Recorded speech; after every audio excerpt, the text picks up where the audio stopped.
here. I want to talk a little bit about Bethel. The reason.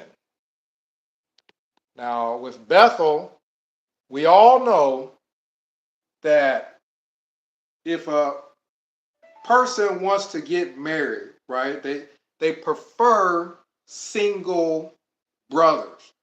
As a matter of fact, at most of the meetings for Bethel, where they're essentially recruiting people to come to Bethel, they're always making the statement, no single sisters. Again, for the people just coming in, we're going to talk a little bit about Bethel here. Something that we all know, Bethel is primarily interested in single brothers. Now, there's a reason for that. There's definitely a reason for that. Let me scooch in here because that way we can get both of us in here a little bit better. There's a reason for that. And the reason that Bethel primarily focuses on single brothers, not sisters, not married couples, single brothers. And then it's difficult to get married and stay at Bethel. So if you're single, you can get married, but you have to reapply as a couple. You don't just automatically bring your wife with you to Bethel. And a lot of the time, the brother that is trying to bring his wife with him to Bethel, it doesn't matter if he's been there 4, 5, 6 years, they're not accepted. A lot of them are not accepted as a couple. Now, the reason for that, I'm going to bring out the reason. And it's because Bethel has got it all wrong. It's not Bethel, it's Bethel. B-E-T-H, put a little dash in there, H-E double hockey sticks L. Bethel.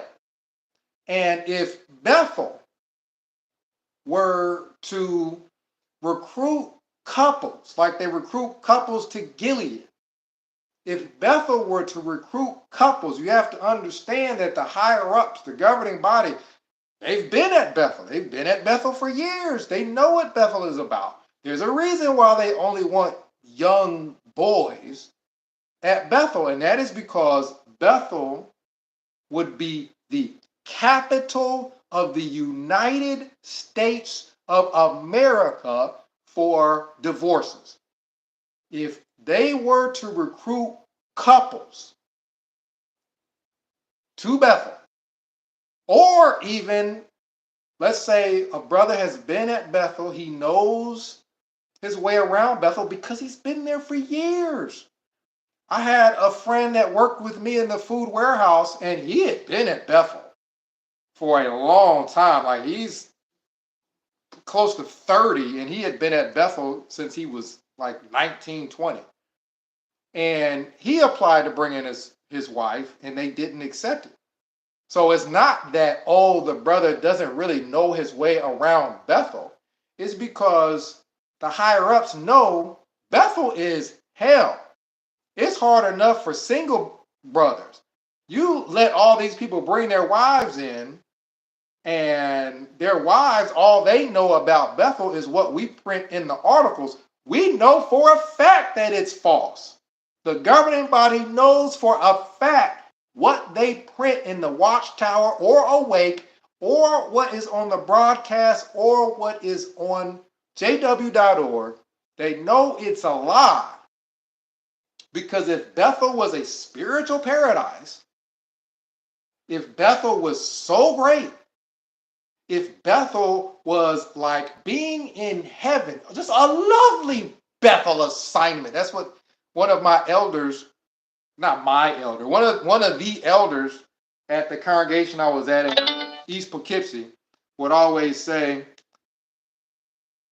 guys are just in the most lovely Bethel, and his voice would go up that high. Lovely Bethel assignments. These are our Bethelites. He ain't never been at, he don't know what on earth he's talking about. They're going off of the literature and they're going off Watchtower programming, the brainwashing programming. Because if it was a spiritual paradise, why wouldn't you want couples? Why? Why wouldn't you want husbands and wives to apply as a couple? Why wouldn't you accept more couples? It's a paradise, right? A young 19-year-old kid is more spiritual, more mature than, let's say, 25-year-old married couple, a couple that has spent years living together. So doesn't it make more sense to put in that Bethel room a couple that has lived together for years, they know what it's like living together, versus sticking two young Jehovah's Witness boys that ain't never even met each other and put them in these little rooms. As a matter of fact, putting 3 or even 4 of them, squeeze them in these little rooms. It makes no sense, right? Oh, but it does make sense. It makes plenty of sense. It's not a paradise. Otherwise, they would be taking mature couples, not kids. Bethel wants kids because kids don't really have, they want 19, 20-year-olds that ain't really been out on their own for much time, if at all. They don't have the life experience to really be able to put one and one together and say, hey, this Bethel is full of shit, basically. Bethel, this is BS. This is terrible. I'm leaving. A couple that's lived in a house or apartment together for years, they will immediately notice that when they get to Bethel, the standard is lower. It sucks. This is horrible. And oftentimes, that's what happens. And Bethel doesn't want to deal with constant divorces. Constant divorces. If they were to let married couples in, I'm telling you, about 80% of them bad boys would be divorced, and then they would be trying to get married again, and then they'd be letting them a whole nother flock of Bethel brides into Bethel, only for the couple to, not long after the Bethel brides figure out Bethel is just horrible, another flock of divorces. That's the reason why you can put things past kids that you can't put past adults that have experience in living alone and they've got experience in living together. And they can compare all that experience and look at Bethel and say, no, this is not where Jehovah's Spirit is. They don't want to wake up half of the Jehovah's Witnesses that they got sleep in a what is that, indoctrinated, drunken stupor. I'm bouncing up on the couch and bouncing her also. They don't want to wake up half of their membership by doing something like that. So you have a situation where Bethel is hell, not just for married couples. Bethel is also hell for the young people that come in and they have to be squeezed in this little room with somebody that they don't know from Adam. They don't necessarily listen to the same music. But if the person is listening to music, oftentimes they're listening to it on the radio loud, and you ain't got no place to go in that room when they're blasting that loud music. When you want to watch your show, you ain't got room but for one TV. Come on now. In most roommate situations, if people are in an apartment or wherever, both of them gonna have their own TV. At Bethel, you do not have room in that little cupboard. It's not even an apartment, it's a cupboard. That little cupboard they're squeezing all these boys into. You don't have room for multiple TVs. So now y'all both got one TV. Y'all don't agree on what you want to watch. You go to work, you're working, you're tired, you want to just sit back and relax. You get back to your room, and bam, this other dude that ain't even necessarily your buddy, you don't get to buddy up. They pick who they want to put with you. You can ask, you can, make a suggestion. I'd like to room with such and such. But now you got this dude in your face the minute you go in your room. And I think, from my experience at Bethel, the turnover rate wouldn't be so high if the governing body were to make one-man rooms. Why would you stick somebody in a little room with somebody they don't know from Adam and think that this is going to work? Why not just have a one-man room? It's because they're trying to get as much of a free workforce as they possibly can. You could just put one person in a room. The room is so small, it would be small just for one person, let alone two. You could just put one person in the room. Well, that's because you're the laborers. They have nice rooms. It's just y'all not going to see no, those. We ain't getting them. Yeah, they do have nicer rooms. That's true. Oh, yeah. They have some. At Wallkill, most of the rooms were like cookie cutter. They would have room bids at Wallkill. This goes by your seniority. So you get to bid on rooms. And the joke or the funny thing about it, I was in the C residence, and darn near every room was the exact same. Cookie cutter rooms, small rooms. What was the point in moving from one room to another if the room looks the exact same? About the only thing you can do is pick a floor if you got seniority. About all you can do is pick a floor.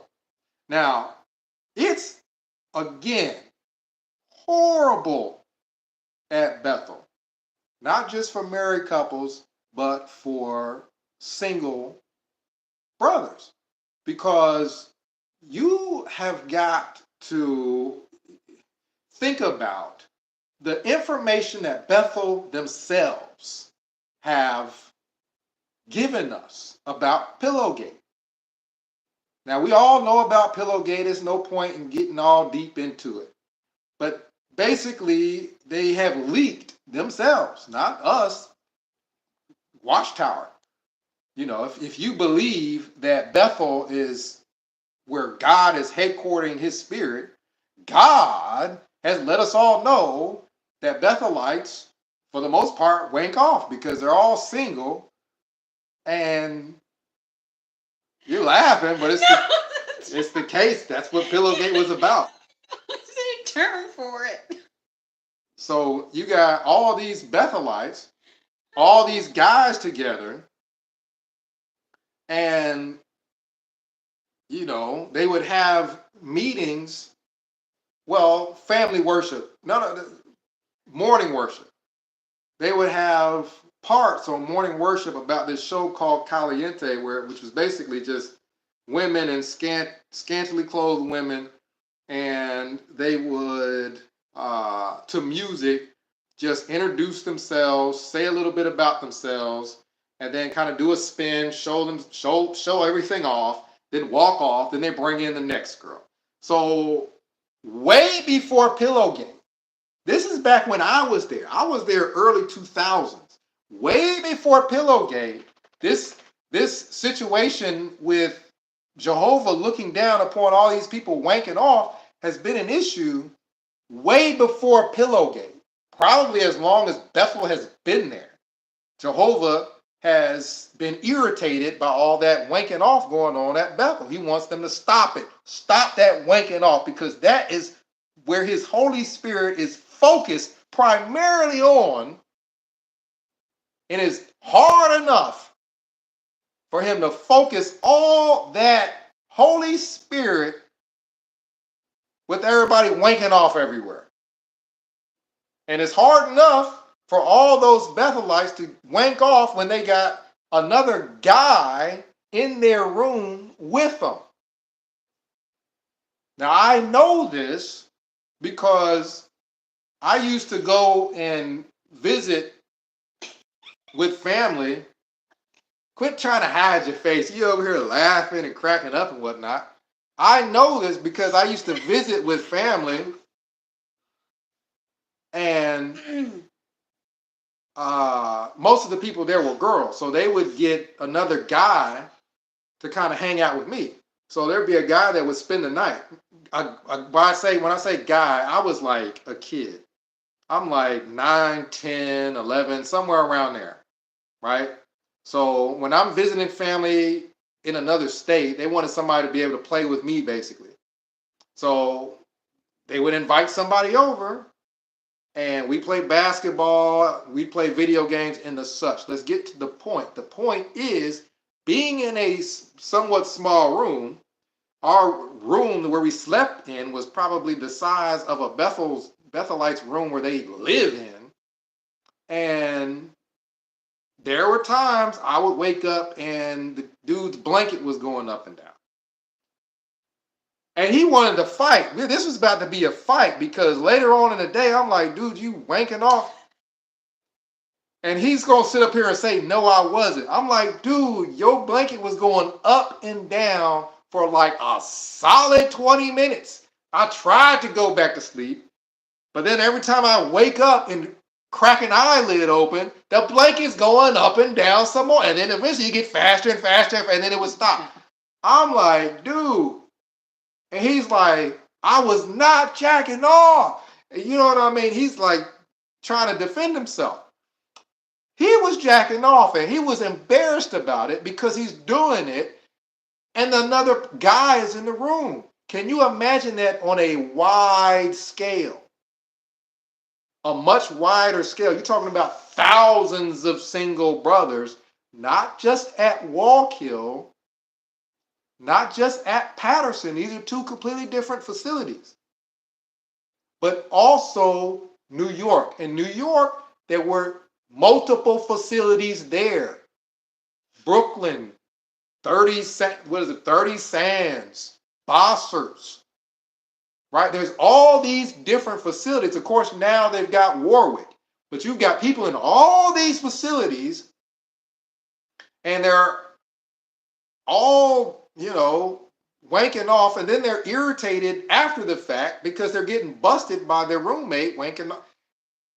And then you can forget about them ever getting along at that point because then one of the roommates bring it up about how it's irritating to watch that, and then the other person, I was not jacking off, you know what I mean, and start that whole thing all over again. So it is hell. It's not Bethel, it's Beth hell, where you got all these young guys and they can't even handle their business without an audience right there. And I've had the same thing with my roommate, except for it was so dark in the room, I couldn't see him do it. I'm on the floor on my bedroll, and he's on the bed higher up. So I couldn't see him doing it, but I hear all the moaning and whatnot. And I'm like, dude, you know what I mean? I don't want to hear that because then I can't look at you without thinking about all that noise and whatnot. It's not meant. People have a need because this has been going on not just since Pillowgate. It's been going on since early 2000. If it was going on in early 2000, it was going on before then. People are not robots. So Bethel has known that this has been an issue. I mean, for how long? For like 100 years? For as long as they've been around, they've known it's been an issue, and they have chosen not to ever do anything about it other than create a video. What do you think that's going to do? They're going to wank while you make the video. That's not going to change that. That's them thinking that they're doing something about it. Doing something about it would be to bring in married couples. Quit complaining about people wanking if you could just bring in married couples, but they know they would all get a divorce for the most part. And the marriages, let me just tell you this. In my experience at Bethel, at Wallkill Bethel, I did not know not one happy sister. And I'm talking about the married sisters. I'm not talking about the nurses, because I don't know what they had going on, the single nurses. I don't know what their rooming situation was. I'm guessing they would room together. Maybe they would get a whole room by themselves. But there was not one married sister that I knew that was happy. You already knew about the married couple that was at my table that sat directly in front of me. They would sit directly in front of me. You remember about the sister and her husband would sit right beside each other. And this is at morning worship. Like, we literally got our textbooks out. We literally have got spiritual food being dispensed through the TVs all throughout the dining area. And this woman is rubbing her legs all up on mine under the table. And I about blew her cover. It wasn't one of them things where she's doing it and I'm just sitting up scared. I thought somebody was accidentally kicked me the first time. And then I'm like, after the second time, it didn't got my attention, because the first time I'm still looking down. The second time she does it, keep in mind, I didn't know it was her. I thought somebody was beside me or something kicked me. Then the second time I'm kind of looking around, then I look back down, and then it's a third time, and I'm like, what? And then there's a fourth time, and this is just rubbing up and down. And then I look up, and I'm not looking around, I look straight up, and then we make eye contact. She's doing that, and while she's doing it, she ain't breaking eye contact. It's as if she don't give a damn who at the table sees her staring at me. Even if they don't know what's going on underneath the tablecloth, they know, why is this woman staring at this guy across, just staring, just concentrating. Then, after that happened, because of my work schedule, I ended up having to have late lunch. Late lunch is kind of cool because it's a smaller group. You looking at the comments? Yeah. They go all over a lot. Late lunch is cool because it's not a large group and it's nowhere near as formal.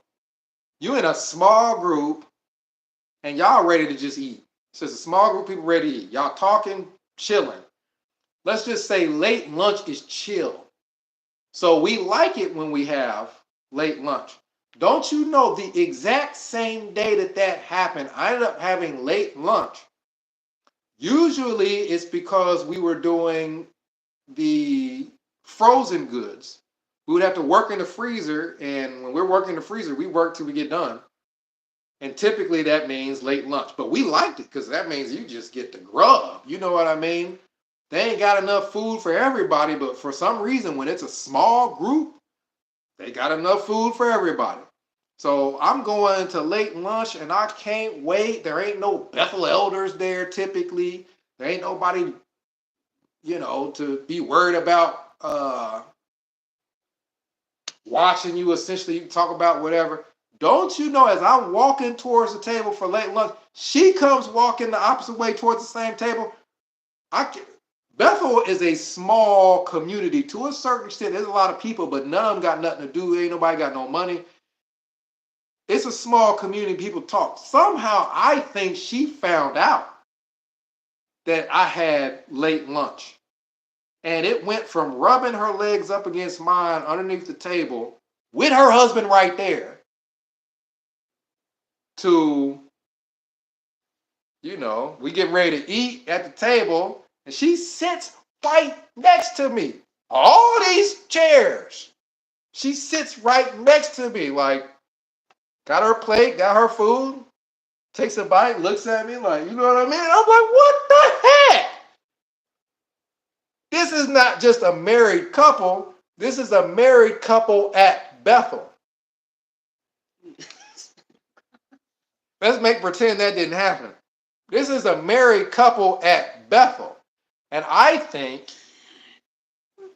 Bethel does that to people because before that happened, the two of them had been arguing at the morning worship table.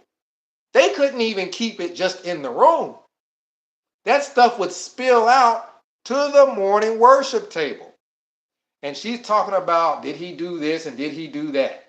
At the morning worship table, he's like, I forgot. You know what I mean? Like he's talking about it. He's busy with this, that, and the third, and he forgot. Whatever it was she's asking him to do, or asking, did he do? I don't know why none of this could have been discussed while they were in the room together. Maybe it's because you got to rush to get ready to get to morning worship. And all of what was going on that morning spills into the morning worship table. But yeah, Bethel Swingers is definitely confirmed. So basically,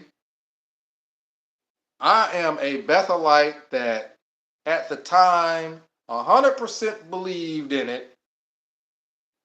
And, I'm trying to fight this urge just like everybody else. You got all these people doing all this stuff. You seen Pillowgate. And here I am, and I got somebody who is after me. It ain't like we there by ourselves. Everybody sees the girl, whoever's at late lunch, sitting right next to me. And at this point, I'm like, I don't know what kind of marriage these people still have. Y'all are arguing at morning worship about somebody forgot this or somebody forgot that, and this conversation needs to be happening in front of everybody. Then after that, this woman is hunting me down, and there were times where I would get up early because I couldn't win. I could not win. There were times where I would get up early because I wanted to get a little exercise in, or I wanted to meditate. That was me. I was on that. So I would get up early to meditate before morning worship. And as I'm walking through the halls, guess who's there? She's there. And she's there with some other, her friends, I guess, girls. And they're all stretching, doing this and doing that, and getting ready to get some exercise in before morning work. And then she looks at me as I'm walking by. This is almost like high school.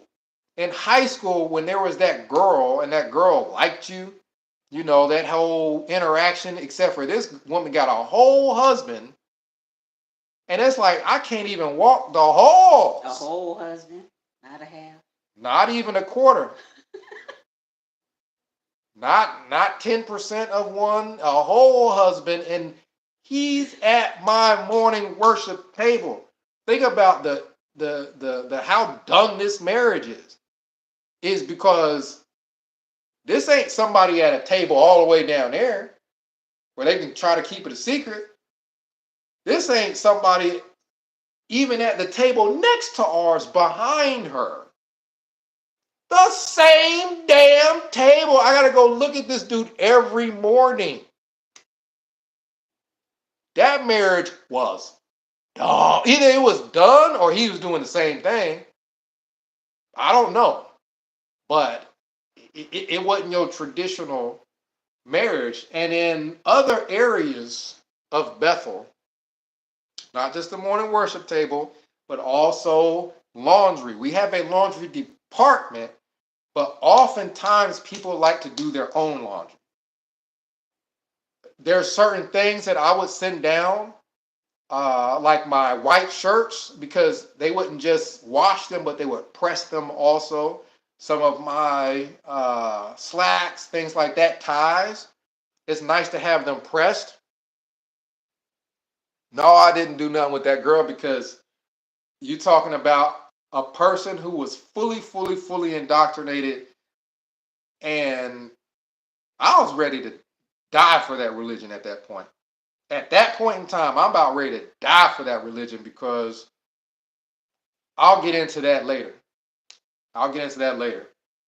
But you got things going on in the laundry, not the laundry department, but there's an area where it's almost like a laundromat where they got all these washers and all these dryers. So you got people hanging out there along with other places at Bethel. And there were times where I'm sitting waiting for my clothes to get dry, and you got husband and wives getting into it there. You got, and then one woman I remember made a remark.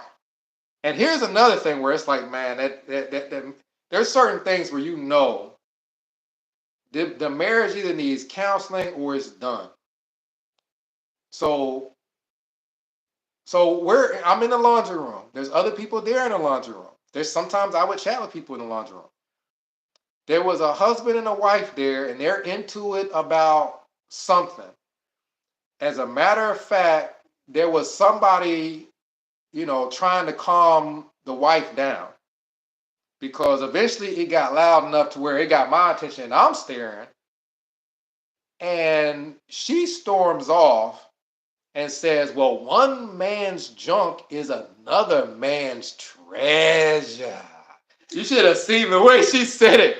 She looked at her husband and was like, well, one man's junk is another man's treasure. And she walks off smiling at all the other guys in the laundry room. And I'm like, yeah, you can't fix that.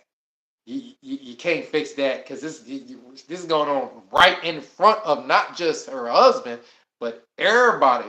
When it gets to the point where they don't even care who in the heck else in Bethel know.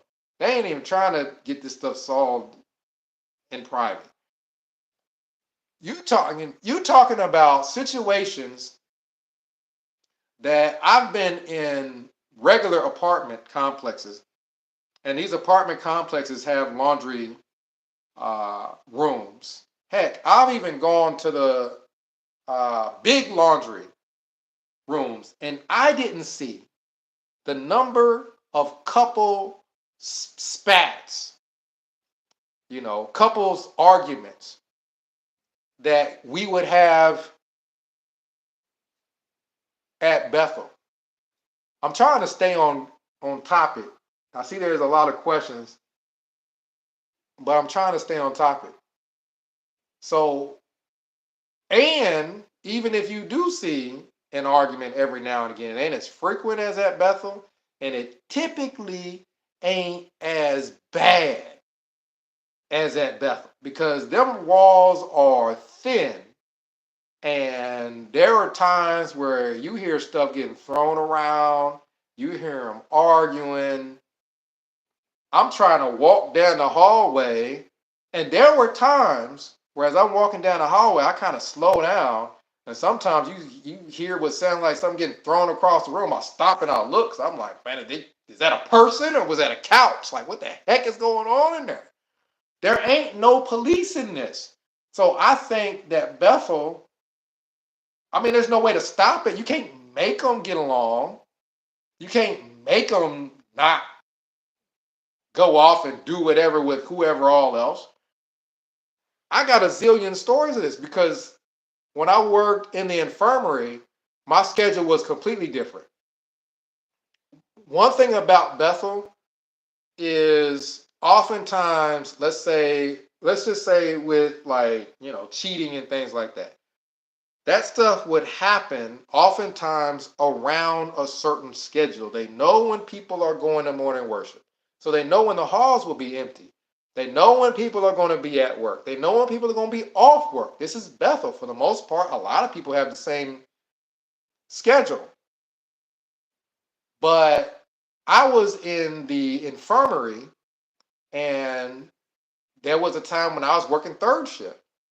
So my schedule was completely different. I didn't even have morning worship at the same time everybody else was having morning worship. I was coming down the steps, and as I'm walking down the steps, I've told this before, I saw a door open up, and I'm like, I kind of stopped because I'm thinking, who's coming out of there? Because, it's not leading to another hallway, it's just a room. And there was this brother that came out of there, young guy, probably 19, probably just got to Bethel, 19, 20, 21, probably hadn't been at Bethel that long. And he is fast walking. I'm talking, he is fast walking the heck up out that room. And you can't, it's like you're looking at him and you know he up to something by the way he's walking. This dude is a young Bethelite that don't know how to hide nothing. And he is fast walking. Then behind him, she waits. She's at least a little bit slick. She waits as he darts down the hallway. Then she comes out. But she comes out with a swag. She got these high heels and she just swagging on out of there as she kind of fixes her clothes. And she turns around. And keep in mind, this is at a time where either everybody's at work or they know everybody's at lunch. Typically, this is a time where they feel like everybody's at work because at lunchtime, some people skip lunch because that hallway was empty. She turns around and she sees me and I'm like, oh, crap. Because this is not no new sister. This is somebody that's been there. This lady is like in her late 30s, 40s, somewhere around there. This is somebody that's been at Bethel. Sipping on water. Somebody said, well, I'm sipping on water so my throat don't get dry. So now I'm at morning worship and I had to look super odd because instead of, looking at the TVs at morning worship, keep in mind, I'm a brainwashed JW. All I know is what I'm told, which is not reality. And I 100% believe what I was told, which is not reality. So I can't play it off. You know what I mean? I don't have no skills like that or as to how to act like something didn't happen. So the whole time I'm at morning worship, I'm staring at her table and she's sitting by her husband like it's all good. Keep in mind, I don't know these people's situations. I don't know if this is just what they do. I just know if this is what they do and he knew about it, why not? This ain't going on in the room. Why this is going on in closets and whatnot? You know what I mean? It would seem that if they were in on it and they swinging, have them go to the room. Heck, the husband could stand outside and guard, be on watch.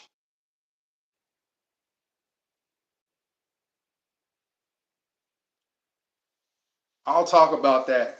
But yeah, no, this is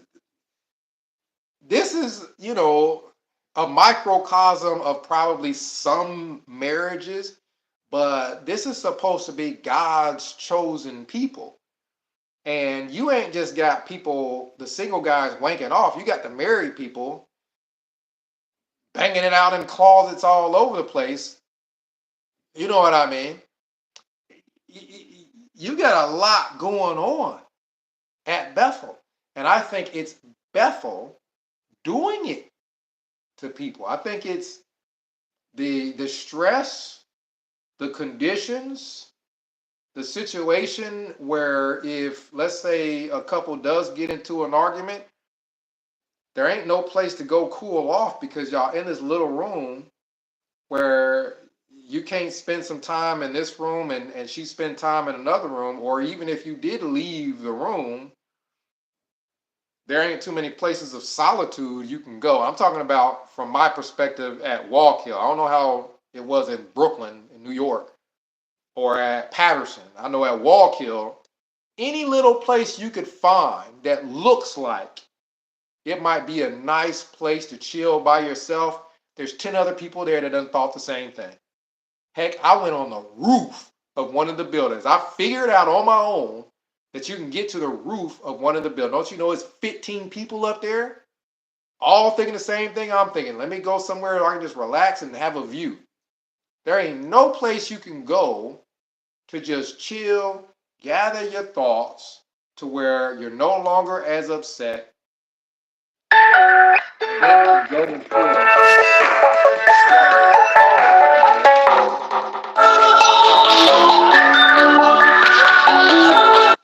they're gonna mess up with the video. But yeah, I'll call them back probably another day because it's getting late. Or I'll call them back later. But that's not the point. The point is Bethel is hell. It's hell for the single brothers, and you know it's hell because even Bethel is putting out stuff about Pillowgate. It's hell for the married couples, and you know it's hell for the married couples because Bethel chooses not to bring in married couples, knowing they ain't gonna last long there. They choose to bring in single kids that they don't know if they have a good work ethic or anything. And you know, it's one of those things where all this time people look at Bethelites. Somebody said people look at Bethelites as gods, or they look at the governing body that way. Normally, people are in awe of the governing body, especially younger Bethelites. Younger Bethelites.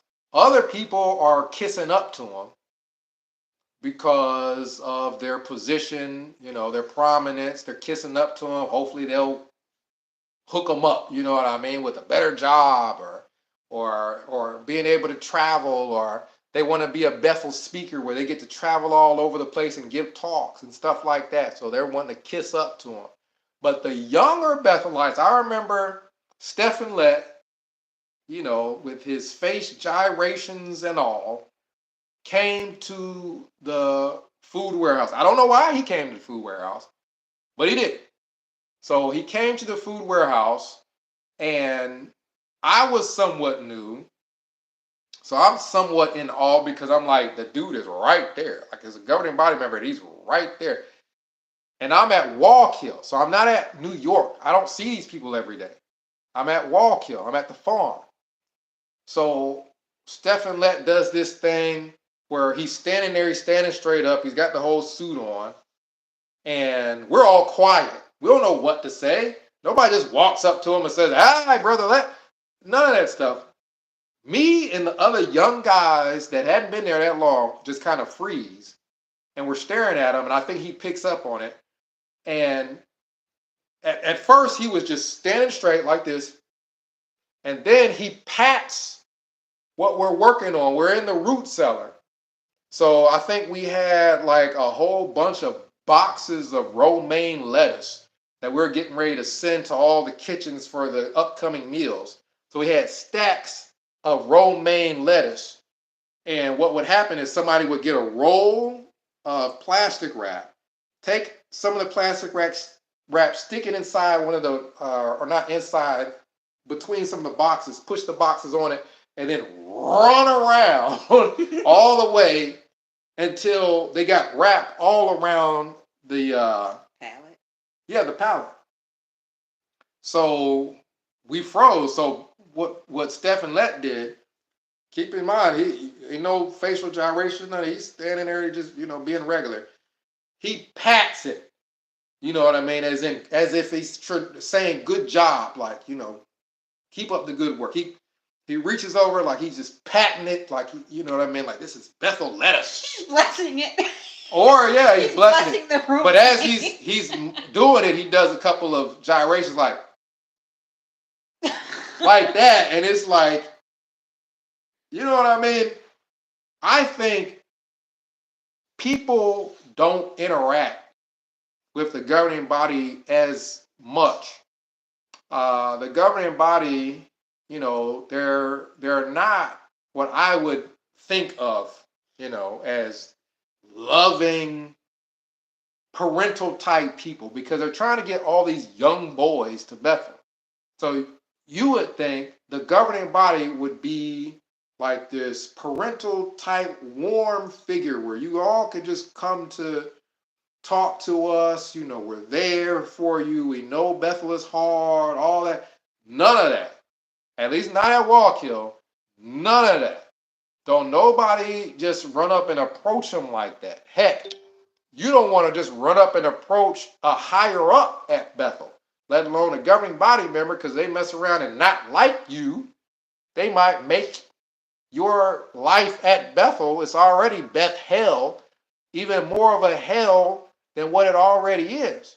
So people do look at the governing body, I think, with somewhat of a higher regard, as they think of them as spiritual. They think of them as they've been serving for so long.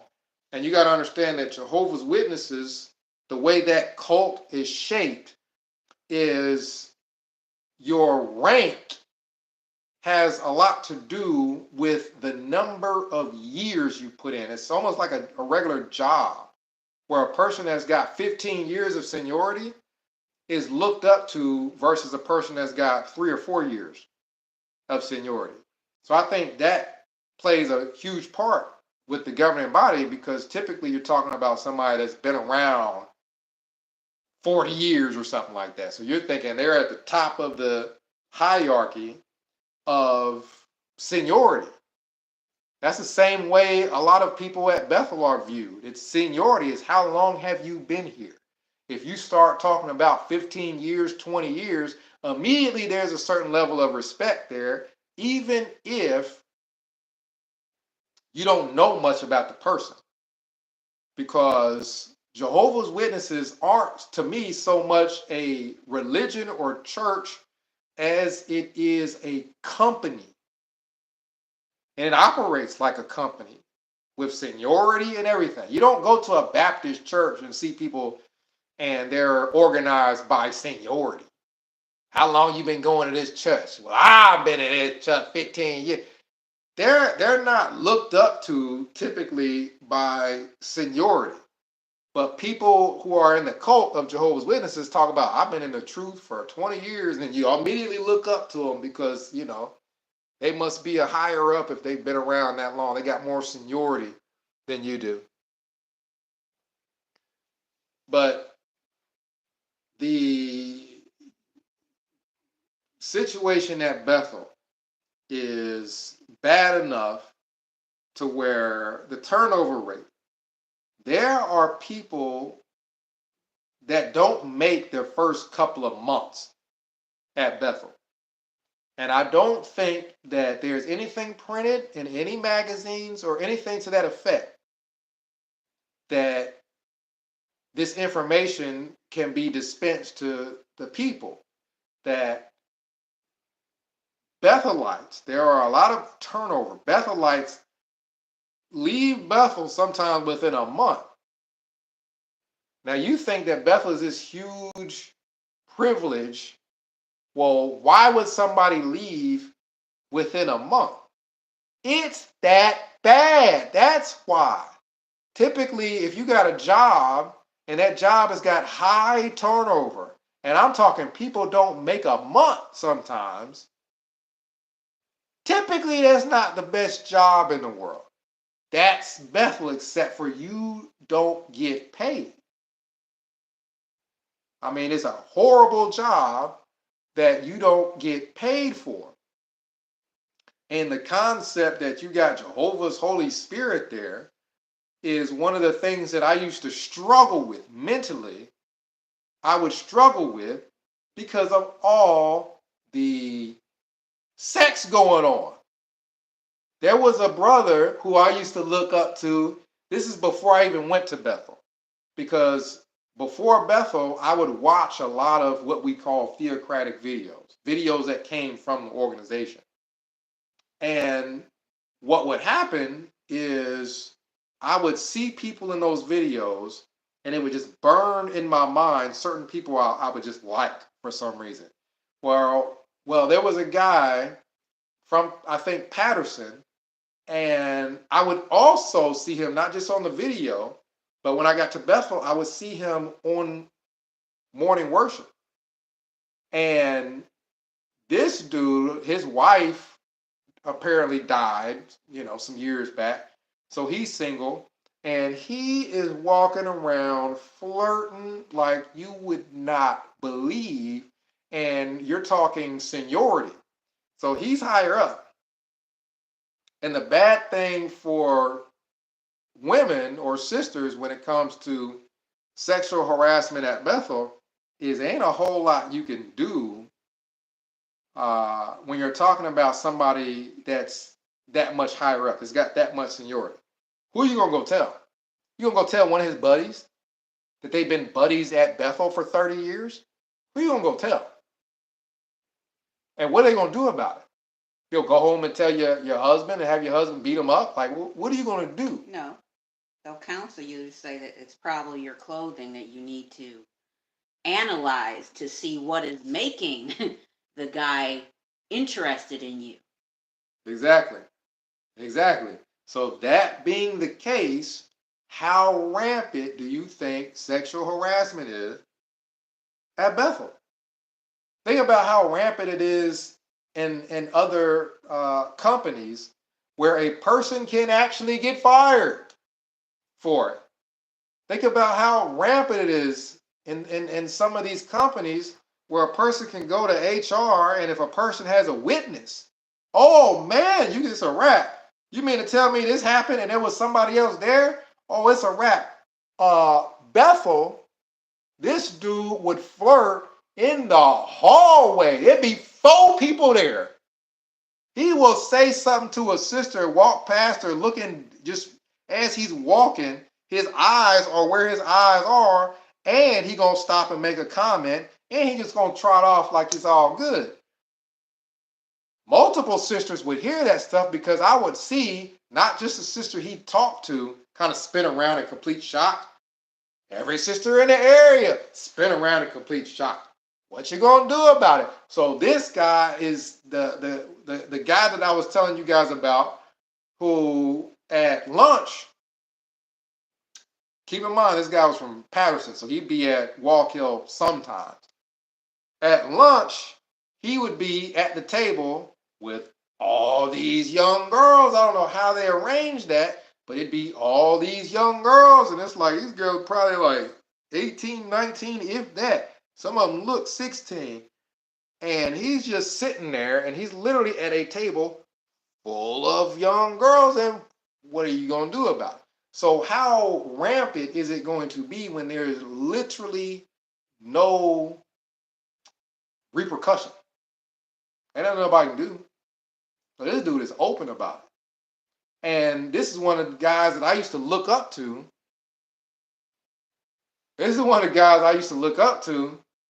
And the shock, the pure shock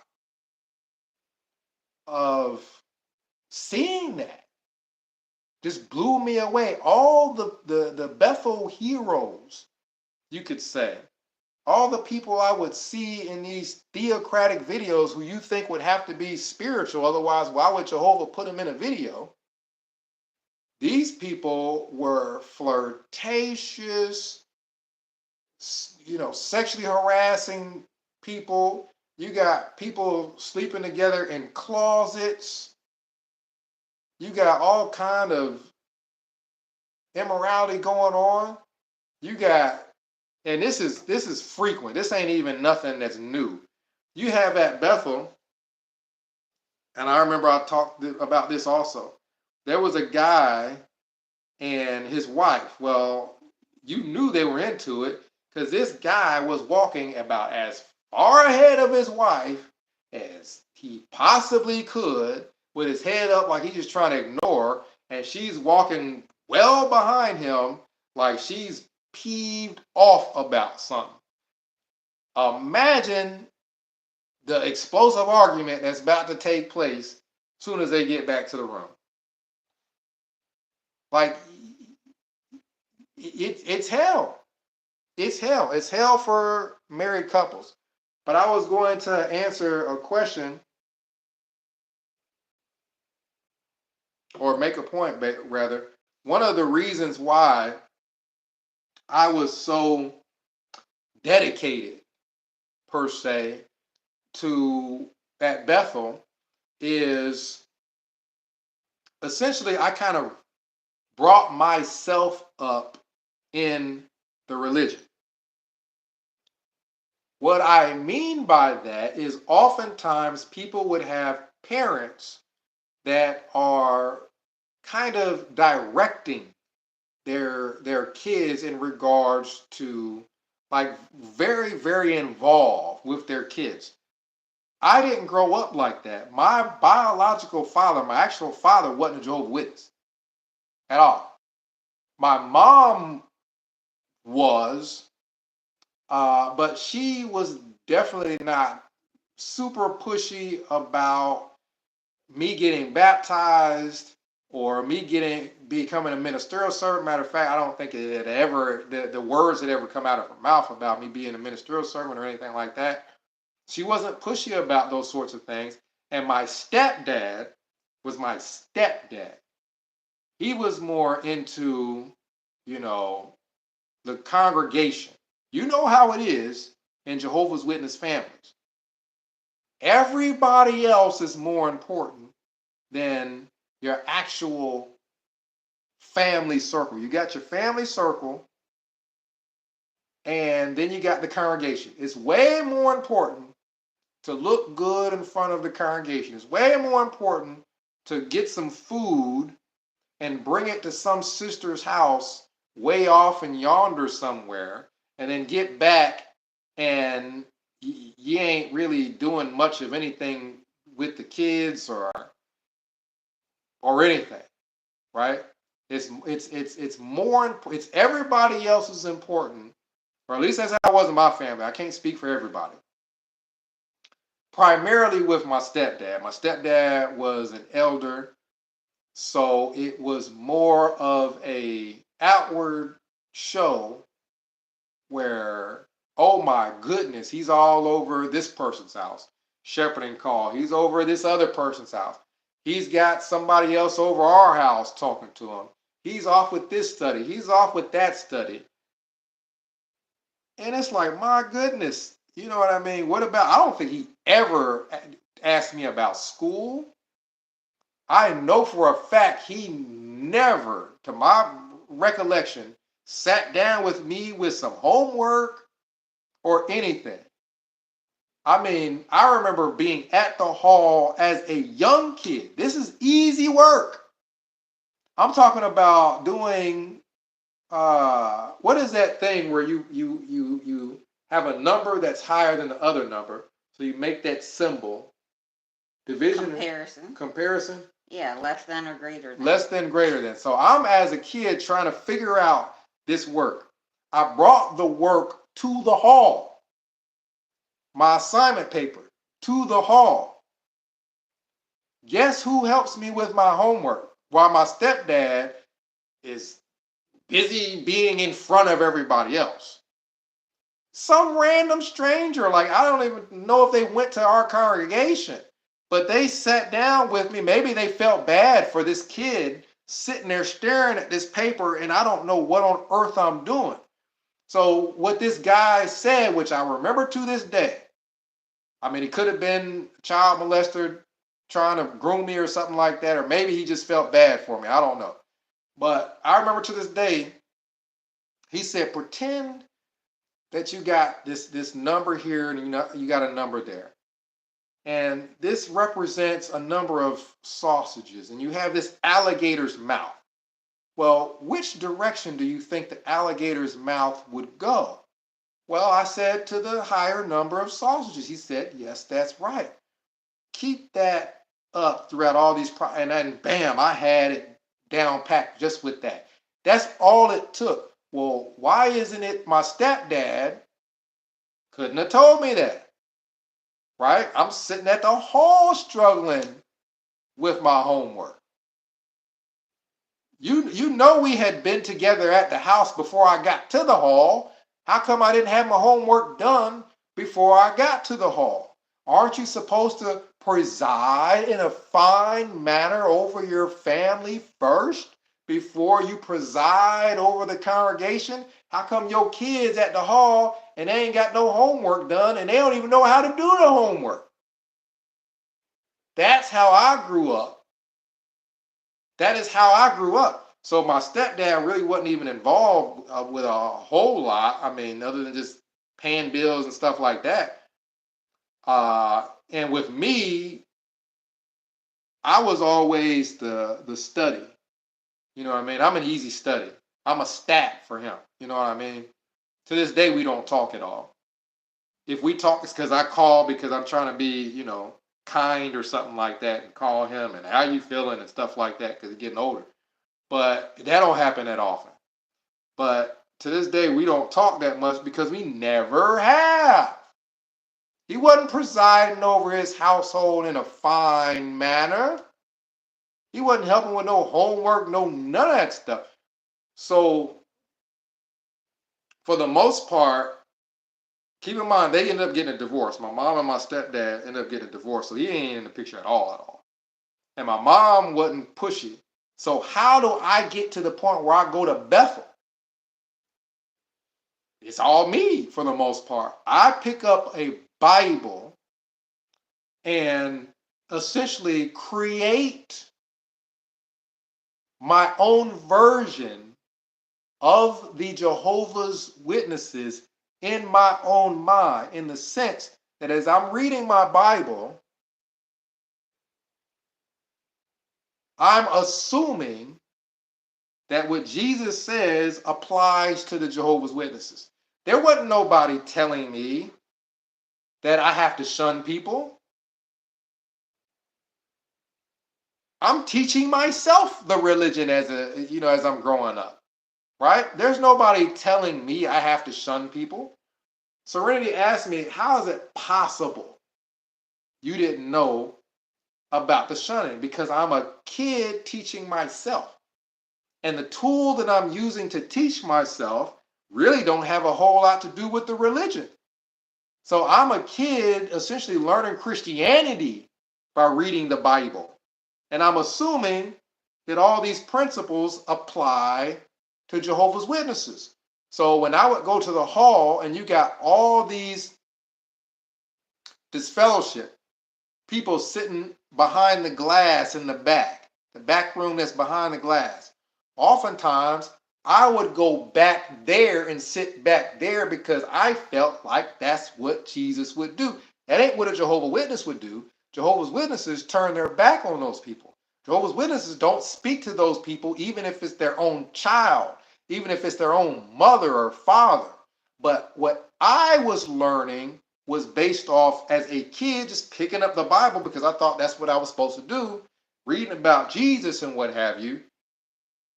So I'm functioning as if the Jehovah's Witnesses were Christian. They're not Christian.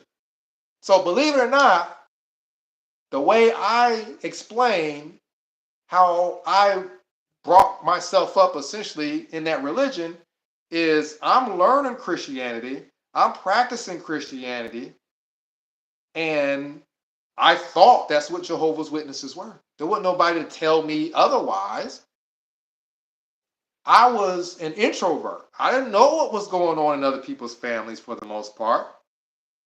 I would see the people get disfellowship, but it wasn't going on in my family. My older sister, when she got disfellowship, she told me about it, and she was crying when she told me about it. But as she's telling me about it, I'm thinking in my mind, well, based off of what I've read in the Bible, that just means that we need to come together as a family and we need to focus more on her needs and help her through whatever she's going through. I'm thinking, why is that something to cry about? We need to really come closer. No, I got that idea from the Bible. I got the idea from reading about Jesus. I didn't know Jehovah's Witnesses practiced the polar opposite of everything that Jesus did. How am I going to know that as a kid growing up? And all I do is hang out in my room all day And for the most part, everybody else in the house is in their own rooms doing their own thing. How am I supposed to know that as a kid? And then as I grow up as a, when I get older, I end up going to North Congregation and I'm busy pioneering. Before that, I was auxiliary pioneering. If I wasn't pioneering, I was at work. So, and of course, my older sister, I still talk to her and stuff like that. There ain't a single person who I ever shunned.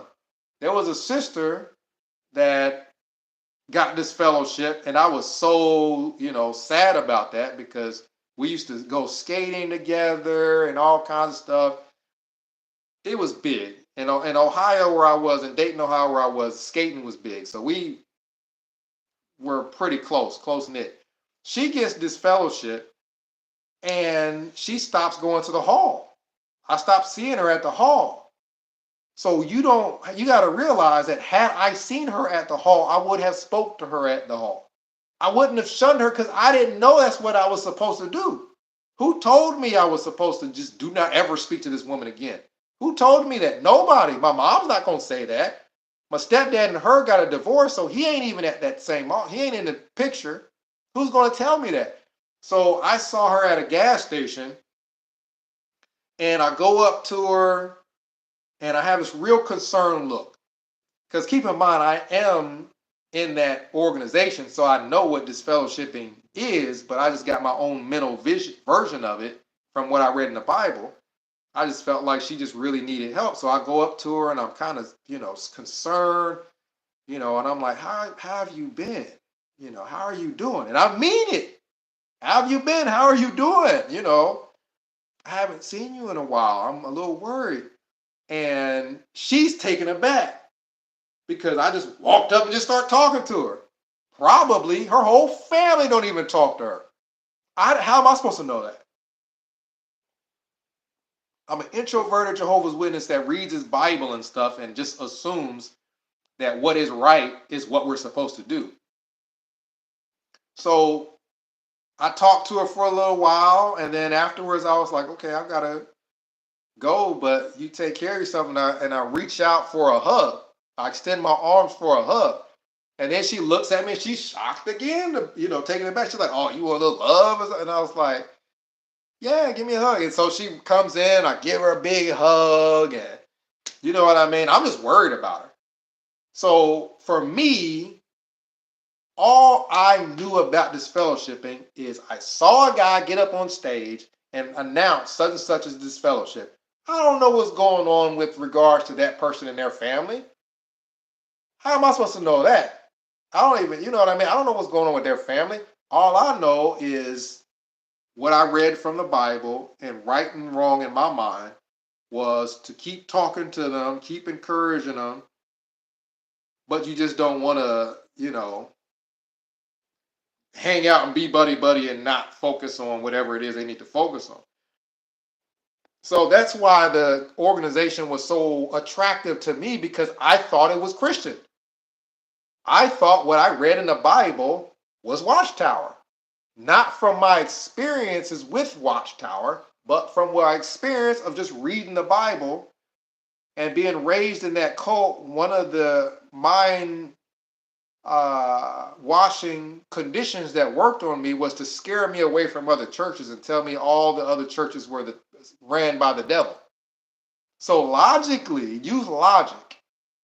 If all the other churches are run by the devil, and you're reading about how kind and loving Jesus was and how he treated lepers better than everybody else and things like that, you're assuming, well, this is what's going on inside the Jehovah's Witnesses. I didn't know it wasn't, because that wasn't how I was. So somehow I managed to practice what I thought was Christianity, and no elder came up to me. Actually, there were some that would come up to me, but all they would say was, be careful, be careful. I see you going back there and talking to, they would name the person. And I was like, oh yeah, I just felt like they needed some encouragement. They seemed a little down. They probably wouldn't know how do you respond to that. So they would just, be careful, be careful. Nobody, believe it or not, nobody told me. So I didn't learn about this until much later. And the big pie in the face was Bethel. Bethel was the big pie in the face because Bethel is supposed to be where all of the most spiritual people are, the headquarters of the whole organization, the backbone of the whole organization, and that is the cream of the crop. And I get there, and you got people coming up out of closets with young Bethel boys and then sitting next to their husband later on like it's all good. That, and the only time the only time I saw a sister, a married sister, and she looked anywhere near content is when she was gossiping or in somebody else's business or something like that. That's the only time they're smiling and they're into the conversation and all that was they're gossiping and they're all up in other people's business. That's the only time I saw them when they're happy. So this is just my perspective of what I saw when I was at Bethel. Was most of the women ain't happy, and I had Tony Morris was in my book study, and if you'd have seen his wife, not only did she not look happy, she looked like she was on something. I don't know that I ain't never seen that woman just sit back. I never seen her smile. The only time I saw her smile was when she was in a watchtower. Then she smiled in the watchtower, but in person, oh heck no. I don't think she liked it there at all. So Bethel, they need to change the name officially to Bethel. You got single brothers. You got guys are used to having to just go to work, and if it's hard, be a man and tough it out type of a thing. Like nobody cares type of a thing. And they still got turnover. And if you're a Jehovah's Witness, Bethel is everything. Bethel is your NBA. Bethel is your NFL. Bethel is the highest level you can get to as a young, single, 19, 20-year-old brother. And you mean to tell me you gonna leave that bad boy in a month? Heck yeah, you over there serving tables. You got a waiter freaking outfit on. Sometimes with gloves. With gloves. You serving tables. You bussing tables. You got to wash dishes. You got to bring me my food. You got to make sure my glass is clean and set in the right place at my table. That ain't what people had in mind. That's embarrassing. People have their families over and whatnot, or their congregation. Their congregation comes to Bethel, and they're all, their congregation is just looking up to them. Oh man, we got somebody that we sent them to Bethel. They always say that. We sent such and such to Bethel. They get to Bethel. First time seeing the Bethelite that they sent to Bethel.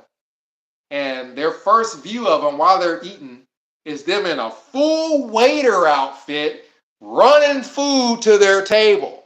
You know what I mean?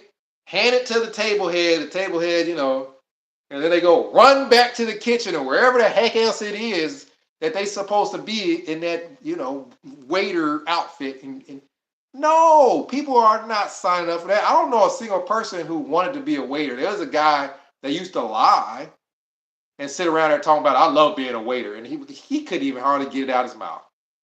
Those are people that are trying to kiss up and get out of being a waiter by, kind of faking it until they make it type of a thing.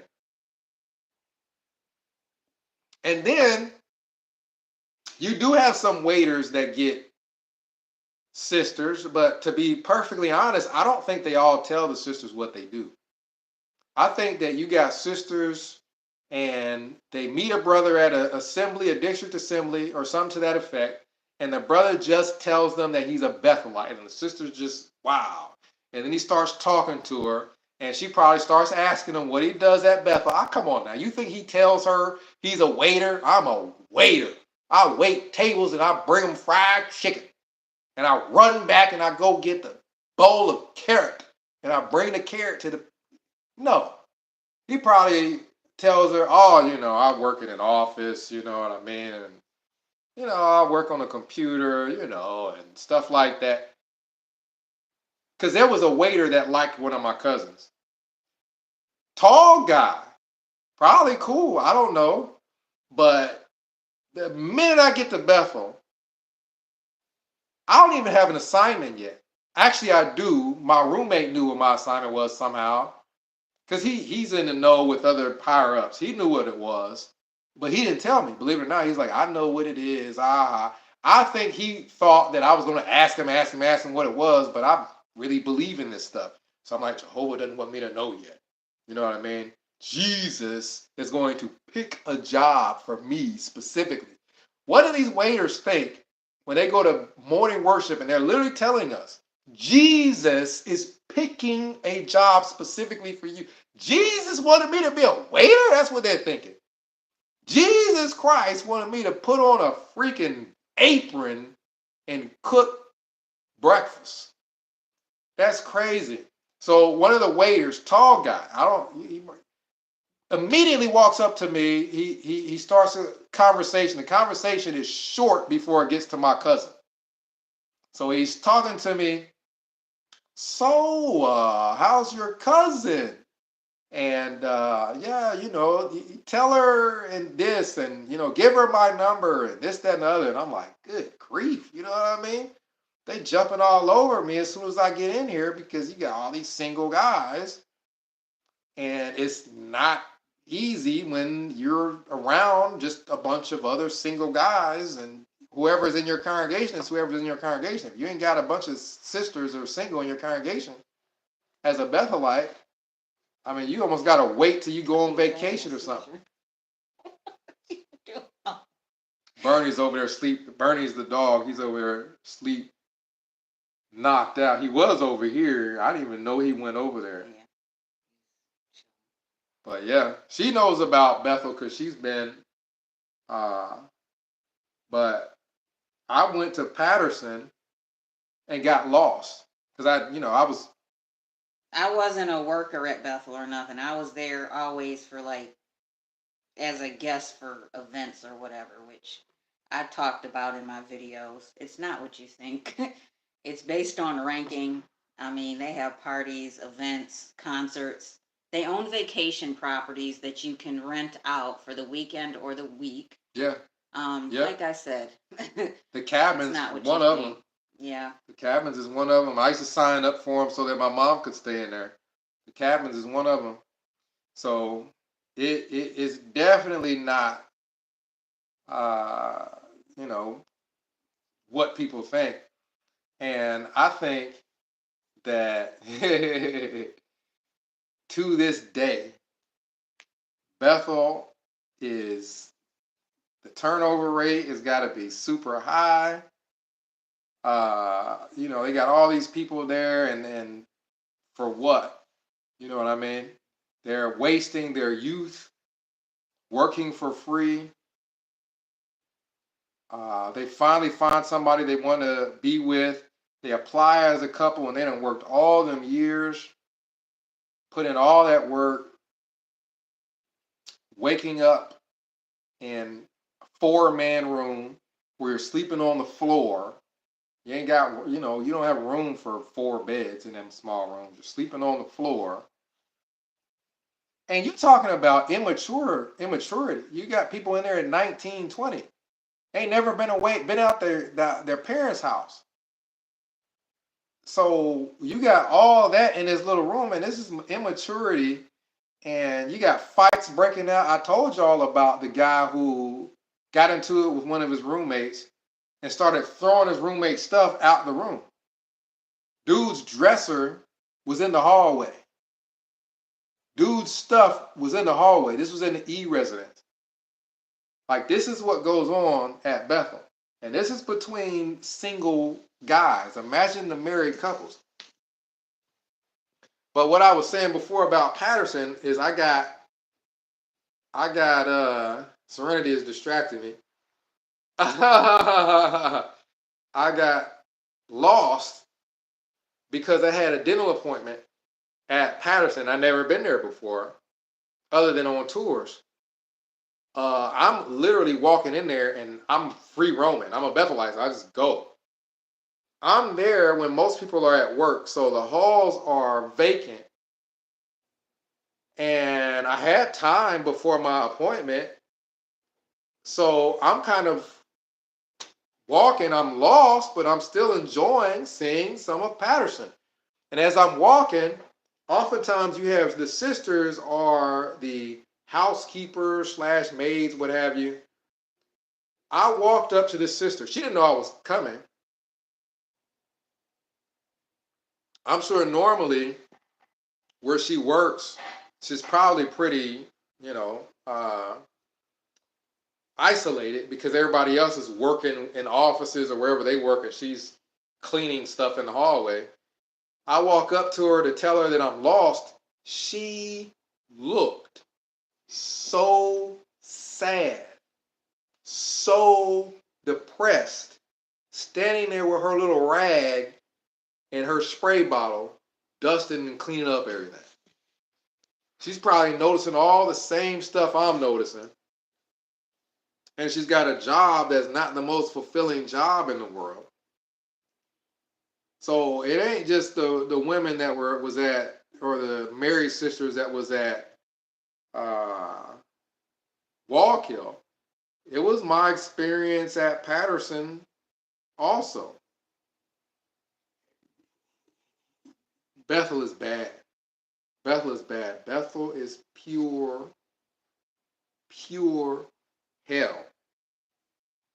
For single people, for the weird older people who, you know what I mean, were in their late 40s, you know what I mean, and they're kind of stuck because some of them knew if they tried to apply as a couple that they would get denied, and the people who really, really believed it, or the people who were just too invested, would just stay. Instead of just leaving so that they could get married if they wanted to, they would just stay.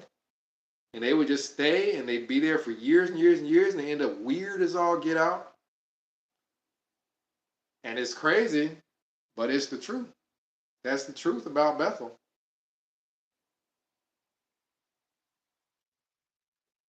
And the only time that the sisters that were happy, I think, were when they first got there.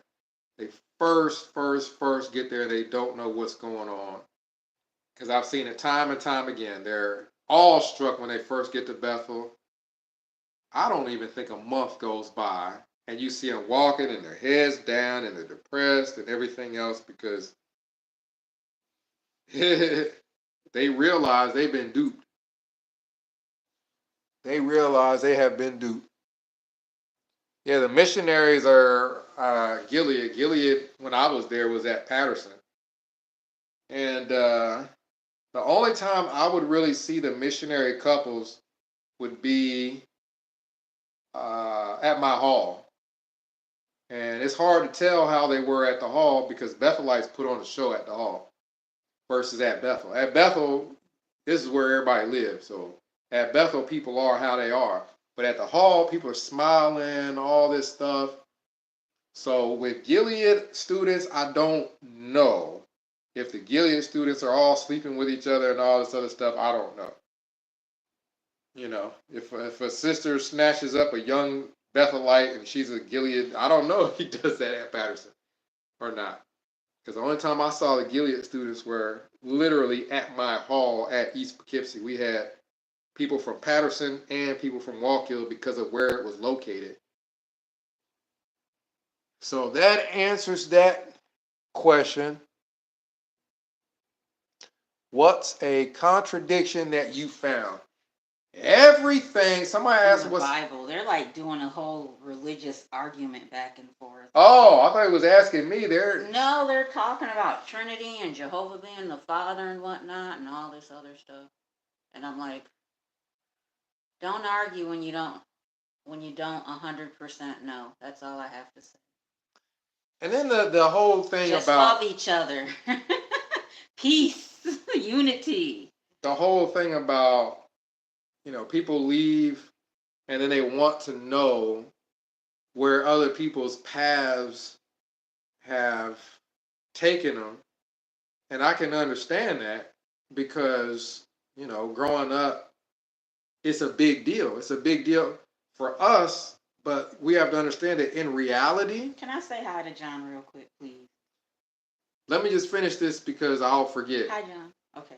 In reality, and there it goes. Yeah. There it goes.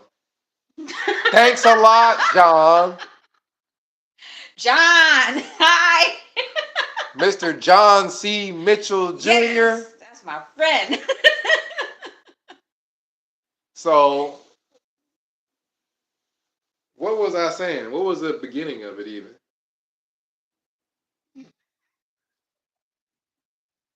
Oh, yeah, people's past. People always ask about people's past. So my point is that that's a question that's very prevalent with us because we grew up in a cult where it was a big no-no to go to a different church.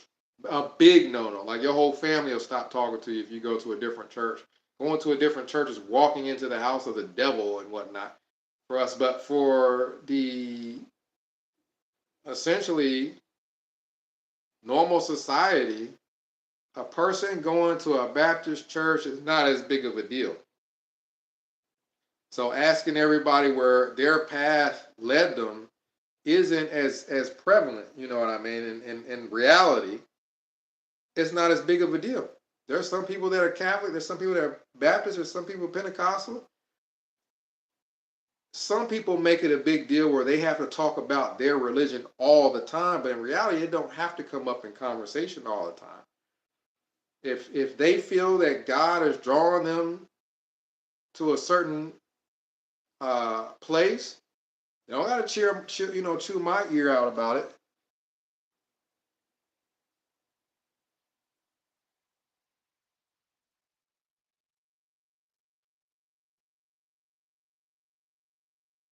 Someone asked how far. Somebody's talking about his prison wife, and I just want everybody to know that I'm calling them weird or anything, but there are weirdos at Bethel. You would think that there's just weirdos online. Again, I'm not calling whoever's talking about the prison wife weird, but you would think that there are just weirdos online, on the internet. You know what I mean? People on the internet in their grandma's basement that ain't washed their drawers and since last year. No, you have that exact same thing at Bethel. Because there was a guy at Bethel that because he thought this was a spiritual paradise, and this is what paradise was going to become, he had an issue with eating berries from the bushes that were outside, and them berries weren't even the edible kind. They ain't the kind that you're supposed to eat. So this guy is at the morning worship table, sitting around. You would think that a person that's weird would not, they're like, okay, so I know I'm weird, so I ain't going to say anything because it's going to come off as what it is, weird and odd. No. Just like a person online, weird people online, they put it out there for everybody to see because it's online. That's how weird people are at Bethel. Is they are out there with it. And I remember literally, this ain't, I wasn't the one saying it. We were at the table. I think it was for either breakfast or dinner. No, this was dinner time. The person who's out in the courtyard, walking in the courtyard, eating berries out of either the bushes or trees or off the ground or wherever he's eating these berries, and these berries in his mind and in his conversation was purifying his body because it's berries that grow at Bethel. So he's got the belief that there's something special about him. And everybody's looking at him like it's weird, which he was. When he wasn't there, man, people from his morning worship table were talking about him behind his back like he was a dog, and they weren't all inaccurate. They're talking about, this is their words, they're talking about how he was socially retarded and how did he get to Bethel if he don't understand how to function socially, and how people at his table were trying to explain to this guy that you are not supposed to be out in the courtyard eating stuff, and if you are, you're not supposed to come back in and announce it to everybody, and about how it purifies your body and all this other stuff. But you have a lot of weird people, a lot of weird people at Bethel. And some of them got a lot of seniority because they've been there for a long time. So you got some really odd people involved with like magazines and some of the publications. So you may wonder why some of the teachings with Jehovah's Witnesses are all over the place. I think partially one of the reasons for that is the governing body, I don't think, keep a very close watch. I think the governing body does what they want to do, and that's get in front of people, be on broadcast, do things that they think are important. They're not going to be sitting back reading all them magazines and whatnot and proofreading all that stuff. They will have other people doing it. And some of them other people are odd, very weird. And that's why I think some of these articles are just odd, weird. They're written like somebody who is mentally handicapped wrote it, because it's written for a third grader, and that's probably how they talk. The person that wrote it talk. I think that's why, because you got all these weirdos at Bethel, and I think some of them end up on the writing department and everything else. And that's why you got just jacked up literature coming from Bethel. Yeah, John C. Mitchell Jr. was weird. So, officially,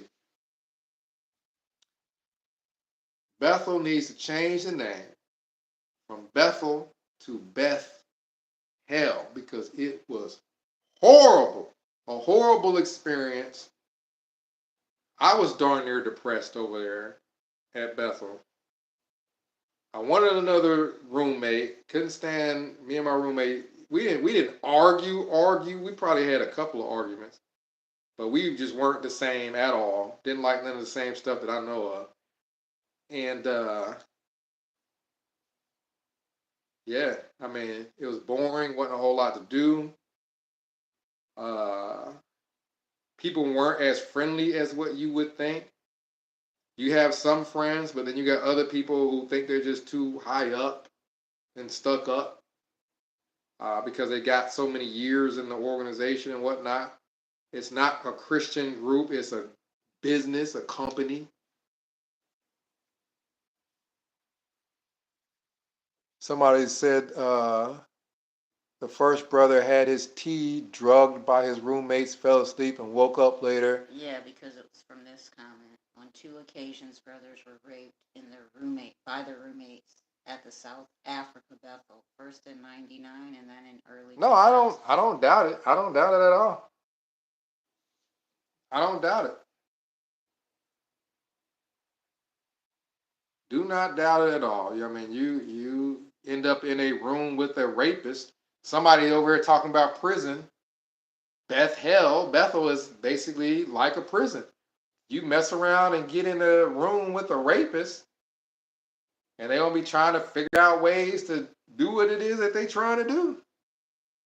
So, heck, they were young kids, not young kids, but like 19-year-old kids at Bethel in rooms with freaking 40-year-olds, like single 40-year-olds. I'm sure stuff like that happens.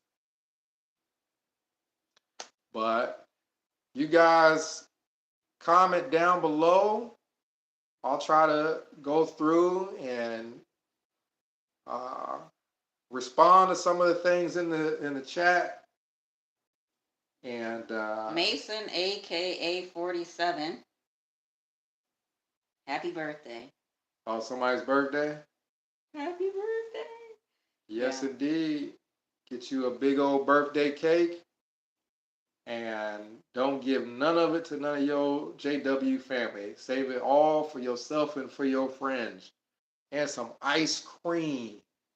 and celebrate that bad boy to make up for all the birthdays you missed if you missed any. Do you think there is a true religion? And this is what I was talking about before, where, and this is my opinion. My opinion is everybody has to follow, their own path. You don't go to the fridge and ask somebody else, what should I get out of it? You open the fridge and whatever looks good to you, you eat it. So when you ask, is there a true religion? I wouldn't ask other people. I would do my own research. Do your research. It's not about religion. It's about love. That's what I'm saying. Freaking Yeshua said it. Period. Like, love your neighbor as you love yourself. If you understand that concept, and I mean truly understand it, you will know the true religion. You don't have to ask. You don't have to search. Because it's already in you, but there's so much distractions around you that you're blinded to that fact. But anyway, sorry. No, it's good. There's nothing wrong with that. I'm just saying that one of the reasons why that becomes confusing is people kind of rely on other people's experiences to find that out. So Serenity is giving you some insight. If you keep asking that question, I guarantee you somebody else is going to tell you the opposite. And if you keep asking the question, somebody else is going to tell you the opposite. And it gets to the point where making decisions based off what you're told isn't the best way to go about things, even though that's what we did as Jehovah's Witnesses, because we made decisions based on what we were told. We didn't use our brains. We just, whatever the heck Watchtower told us is what we did. So I think that's one of the reasons why it's so prevalent for people to come out of it and ask, hey, is there a true religion? Hey, is there a particular church we're supposed to go to? Or we're not supposed to go to a church? What should I believe? You don't get a lot of different answers, and what people end up typically has to do with their own research. But for me, starting off, some of where you end up probably will be at the suggestion of others. Now, whether or not you end up staying there probably has a lot more to do with you. And that's why it's better to not waste a whole lot of time, but to find your own groove, find your own niche, find where you're supposed to be. Because if you keep listening to Watchtower, waste all them years. You keep listening to Marcus on what church I should go to and what not, and I point you to the Greek Orthodox Church, and you go there and end up, this does not jive with you at all. You may try to stick it out, but you might mess around and waste 2-3 more years somewhere else that you ain't going to be permanently either. So that's why I think that is a deep question and involves a lot of sitting and studying so that where you end up is your decision. And if you end up not liking it, it's not my fault. It's not somebody else's fault. It was your decision for some a choice that major in life.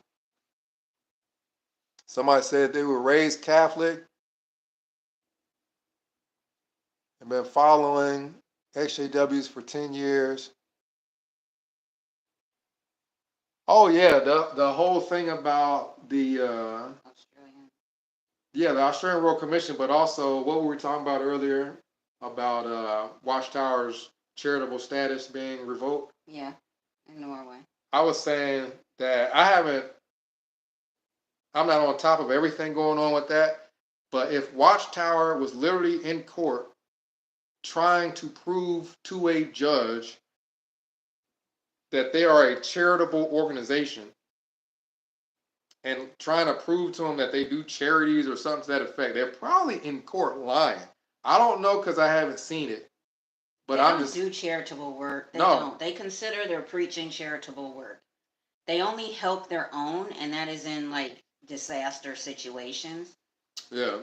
And you have to think about even that has an ulterior motive because you want to get your followers back in a position where they can keep giving you funds and money. So you're going to help them so they feel stable so they can keep doing what they do, keep preaching because, oh, look, they're taking care of our roof that came off of our house. So we're going to give them even more, whether it's our energy, our time, our money, than we were before.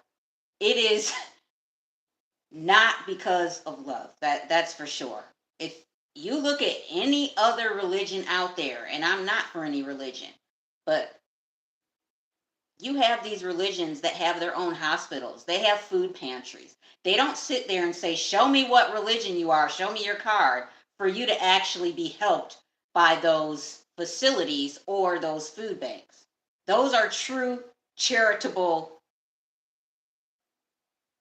things.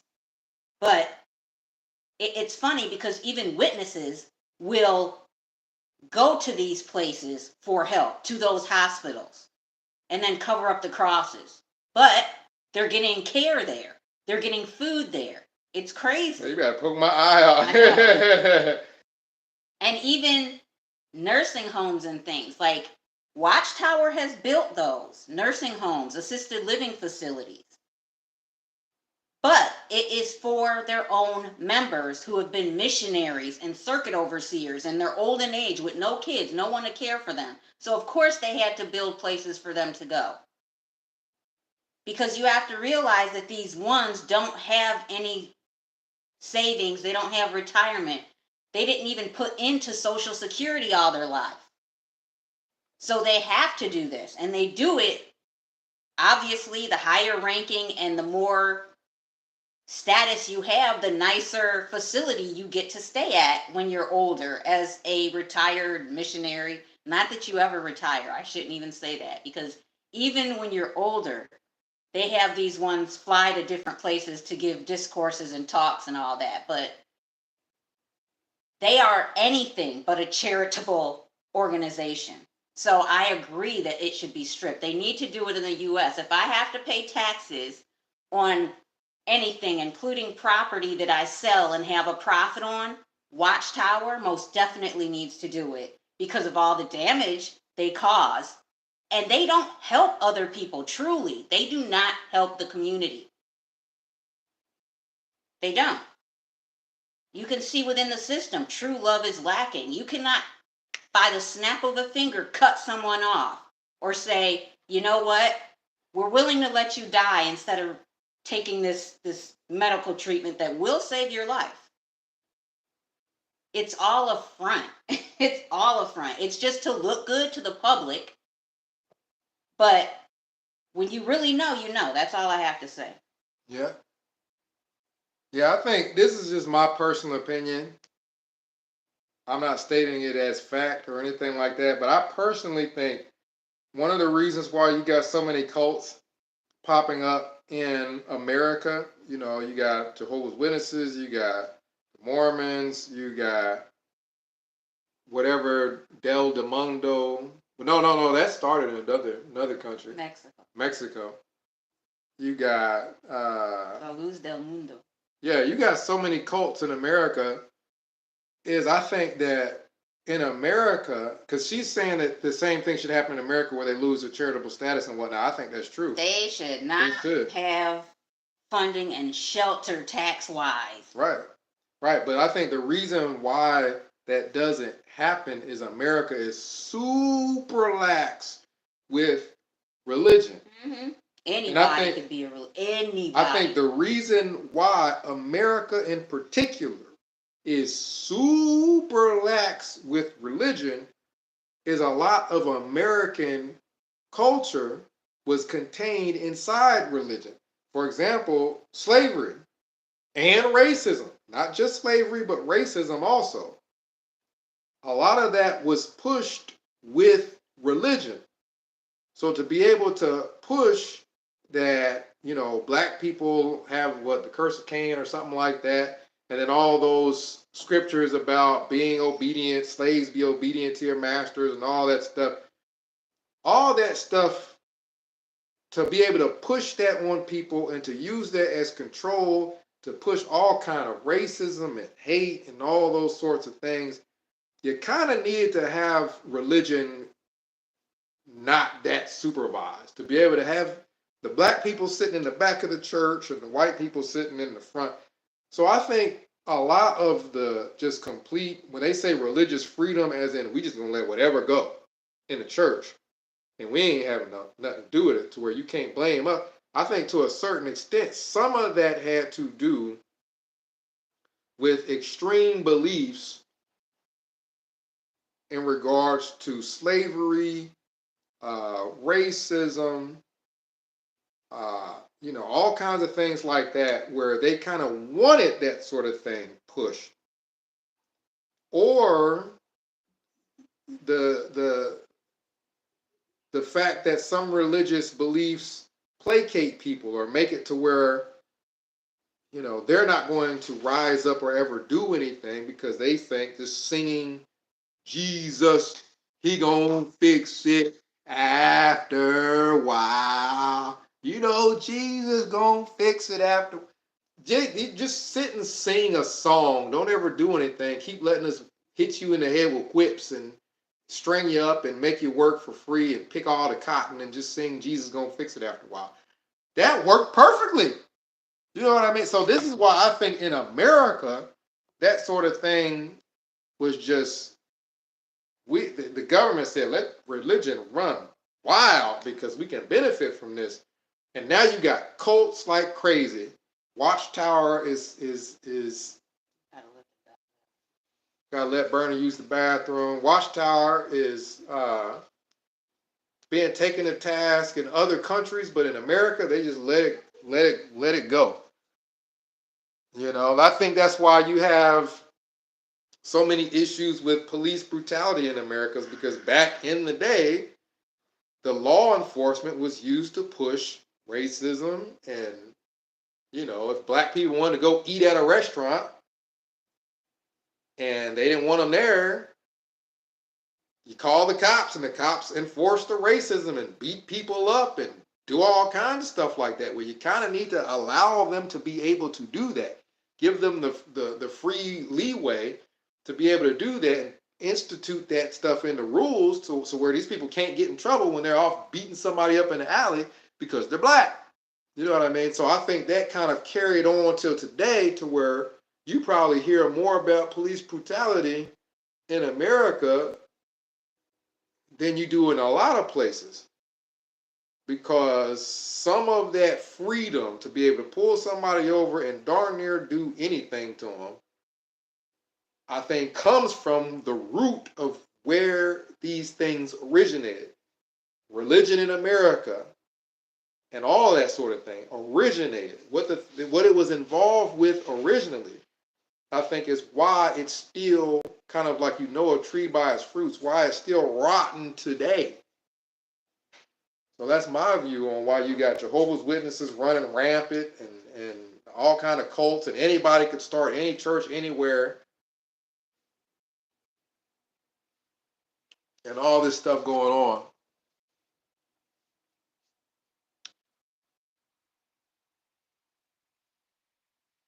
So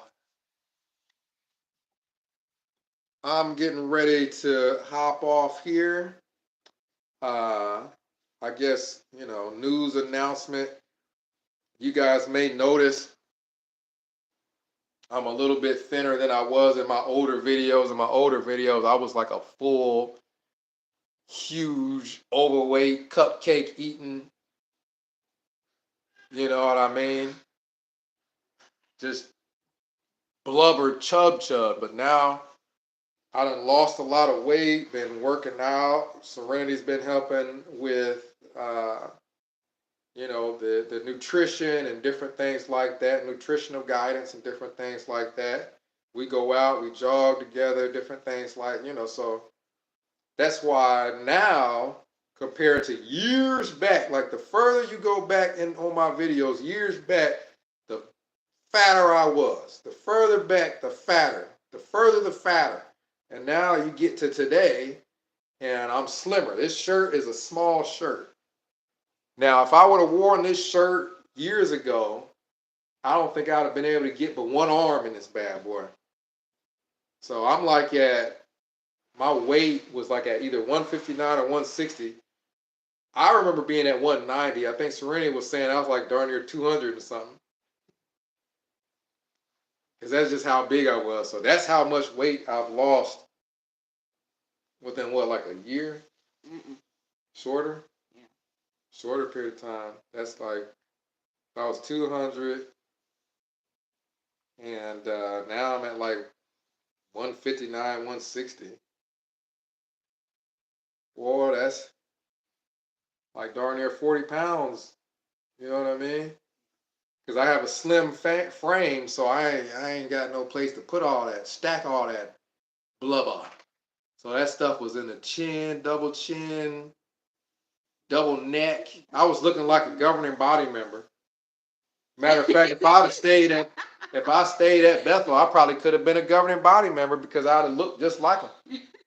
Chubby, fat, blubber, the neck. You know what I mean? So, announcement, feeling better. I just got to keep it up. Somebody talking about cheeseburger. Yo, buddy, John, talking about cheeseburger. Mm-hmm. No cheeseburger, John. All right, you guys have a good night.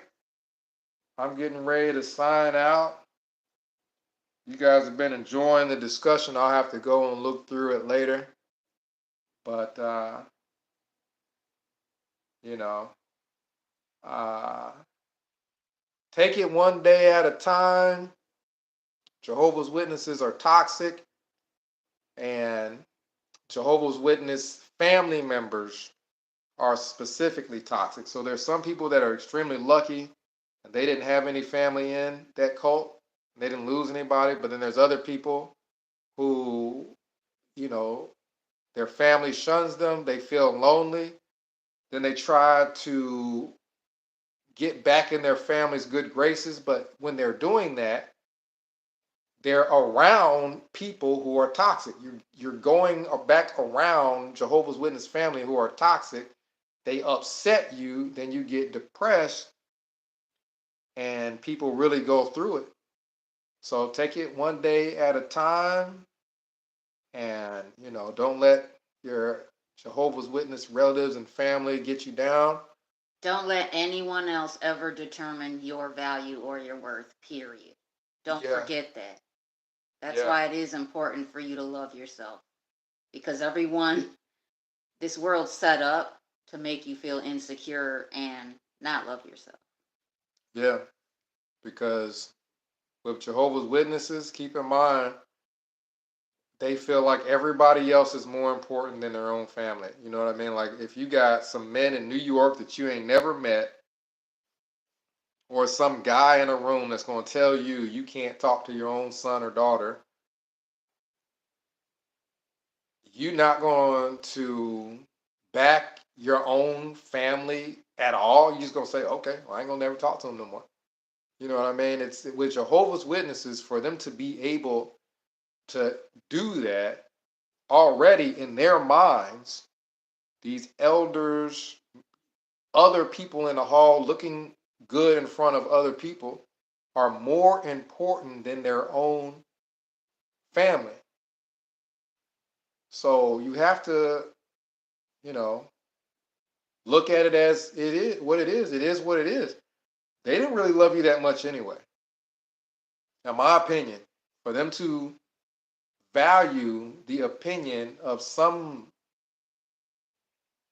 quote unquote elder that ain't ever even graduated high school, probably.